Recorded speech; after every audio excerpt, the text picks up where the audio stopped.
17 de febrero, un día como hoy en 1999, era asesinado el señor Jaime Hurtado. Pero, ¿por qué muy pocos conocen sobre la vida de este gran señor? ¿Qué intereses habían atrás de su muerte? Venga y le cuento. Un poco de contexto. Meses antes del a Jaime Hurtado, este abogado y diputado esmeraldeño anunció en el Congreso Nacional que tenía pruebas sobre un supuesto vínculo entre altos funcionarios del gobierno de Yamil Maguad y el narcotráfico, que de hecho estaba solicitando información a través del mismo Congreso. Estaba también involucrado en la defensa de derechos laborales de muchas empresas. Había participado semanas antes en una de las protestas de su partido, que estas eran protestas de corte revolucionaria. Allí tuvo un altercado, pues un policía le acusaba de andar armado. Ahora vamos a los hechos de su muerte. Jaime Hurtado caminaba casi al mediodía junto a su coidario y alterno Pablo Tapia y junto a su asistente y sobrino Wellington Borja. Los tres fueron acribillados paradójicamente en los bajos del Palacio de Justicia y a una cuadra del Palacio de la Democracia. Hurtado recibió disparos en la cabeza y en el tórax. Tapia recibió 2 disparos y Borja 3. Se considera como algo súper raro que en este sector donde habían varios elementos policiales ocurre este asesinato múltiple a plena luz del día y los sicarios huyen sin mayor impedimento. Y de hecho la tarea de auxiliar a las víctimas quedó en manos de la gente que pasaba. Digamos que en ese momento el lema de la policía de servir y proteger se fue un poco a la mierda.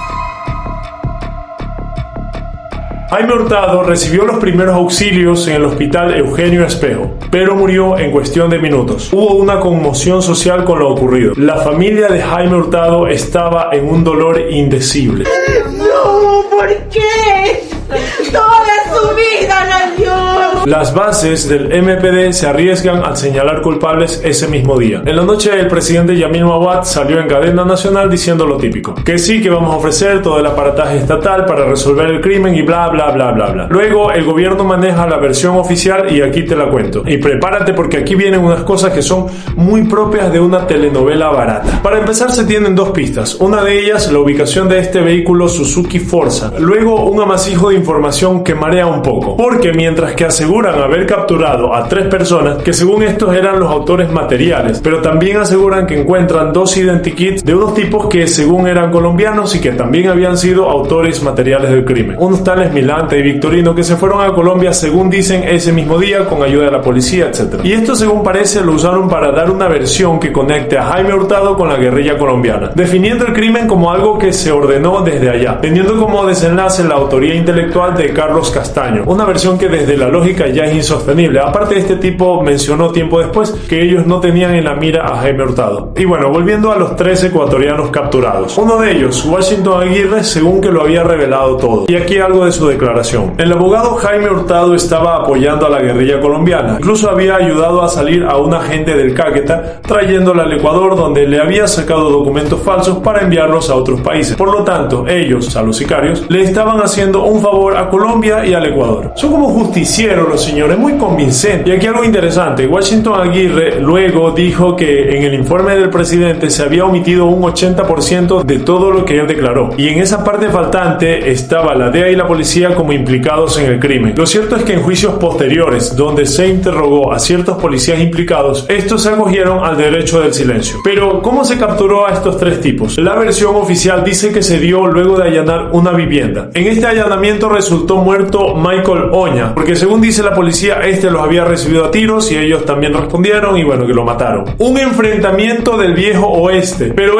los vecinos nunca se enteraron de esa balacera, pero eso es mentira, porque lo que pasó realmente es que este pato, quien era un autor clave y testigo importante, fue silenciado por la policía. O sea, la policía lo ejecutó. Pero no lo digo yo. Resulta que tiempo después una comisión investigadora lo demostró. Y aquí, señores, falta mencionar a otro pato. Y es el señor que realizó los disparos. El señor Freddy Contreras. Pero, ¿quién es Freddy Contreras? Ni más ni menos que el hombre de confianza de Medardo Ceballos Balda. ¿Y quién es este tal Medardo? Ni más ni menos que el embajador de México de esos días del gobierno de Yamil Maguad. Y bueno, he presentado la versión oficial añadiendo un poco de información más rebuscada. Allá tú sacarás tus propias conclusiones. En su momento ya los dirigentes del MPD expusieron que hubo mucho encubrimiento sobre los autores intelectuales de este crimen, que por cierto hasta el día de hoy todos los archivos de este caso no han sido desclasificados, solamente los referentes a los autores materiales de este hecho. Por otra parte, la versión del gobierno se dio con cierta ligereza y mucha prisa. Con decirte que el día 19 de febrero, o sea 2 días después del asesinato, salió el ministro del Interior diciendo que ya el caso estaba resuelto. ¡Bravo, señor ministro! ¡Qué gobierno, qué eficiencia! ¿Resuelto? ¡Ja! Sí, cómo no, si hasta el día de hoy se desconocen los móviles de este crimen. La familia de Jaime Hurtado naturalmente estaba súper indignada, porque en esta versión que presentaba el gobierno se dejaba al líder como alguien que apoyaba a una guerrilla. A los ojos de la familia de Hurtado y de muchas familias ecuatorianas, el discurso de Mawad era confuso, no tenía una estructura clara y, como te dije, no presentaba los móviles del delito. A continuación, los datos más relevantes de la vida de este político. Jaime Ricaurte Hurtado González nace un 7 de febrero de 1937 en la parroquia Malimpia del cantón Quinindé de la provincia de Esmeralda. Nació y creció en un entorno de pobreza extrema y de escasa educación. Sus padres eran analfabetos. Trabajó desde muy niño, estudió y por su desempeño académico obtuvo becas en la escuela y en el colegio. Fue basquetbolista seleccionado por el Guayas, campeón nacional de atletismo con un récord en salto triple. Estudió en la Universidad de Guayaquil y comenzó su carrera política en la vieja casona. Se preparó, fue abogado y se convirtió en el primer afroecuatoriano en ser diputado. Y más adelante se convirtió en el primer afroecuatoriano en ser candidato presidencial. Fue un excelente orador. Respecto a su lucha ideológica, era alguien que creía que los grandes cambios sociales se pueden dar en poco tiempo si se atendían las causas estructurales de la pobreza. Su discurso en el Congreso hacía un llamado a la igualdad y el respeto al pueblo, sobre todo a los más pobres. Recorrió el país analizando la pobreza. Conversaba con estudiantes, maestros, campesinos, obreros. Cuando se lanzó por segunda vez como candidato presidencial, logró una especie de milagro: reunir a 2 grupos de izquierda. ¿Quién logra eso aquí en Ecuador? Si sabes de alguien más, déjalo en los comentarios. Fiscalizó la deuda externa. Según él, era una estafa al pueblo y exigía la lista de los que se beneficiaban. Fue un feroz crítico y opositor a la sucretización. Se convirtió en un opositor radical de esa situación. Su discurso era muy incisivo y muy confrontador con la élite, y en sus últimos días, concretamente contra el gobierno de Yamil Mawad, lo calificaba como un gobierno dictatorial. Se criticaba casi todos los gobiernos. Gobierno que entraba, gobierno que criticaba. Denunciaba la corrupción bancaria, que con eso creo que estamos todos de acuerdo. Y si no estás de acuerdo con eso es porque seguramente eres un subnormal. No se le registran polémicas por corrupción. Ahora, revisemos unos aspectos por los cuales se le criticaba. Se le criticaba por tener un discurso ambiguo, y muchos lo tacharon de oportunista. Se le critica fuertemente porque en su momento se alineó a Pachacuti para apoyar la candidatura de Abdalá Bucaram